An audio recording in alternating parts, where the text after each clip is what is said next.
Dan, what are you looking for? What do you want to see in this first preseason game against Jacksonville Saturday night?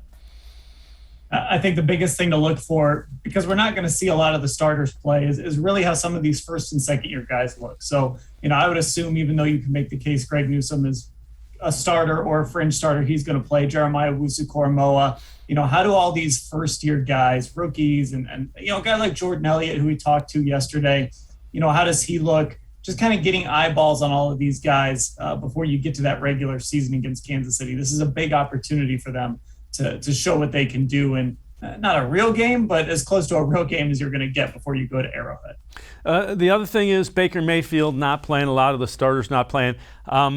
It's a sign of respect for Baker Mayfield that this coaching staff doesn't think you need to get him out and have him run everything crazy. Do you think the fact that they're practicing against the Giants coming up end of next week it factored into that as well?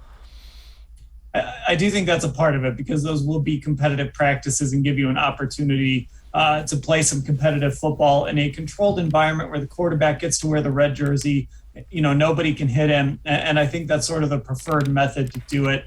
I was just thinking today, Browns fans haven't seen it happen to their team, but they've seen bad things happen to other teams against the Browns in preseason games. Sam Bradford got hurt against them in a preseason game. Odell Beckham had a pretty bad knee injury against the Browns that sort of lingered and led to another injury later in the year in a preseason game. So Browns fans should know that these things can happen in the preseason. And listen, in 2019, Baker Mayfield and the offense had a great drive to open their preseason. And it was, you were thinking Super Bowl after you watched that drive, and we know how that went. So it's really just about being able to have that controlled environment, have enough competition to get guys ready, but also acknowledge it's a long season.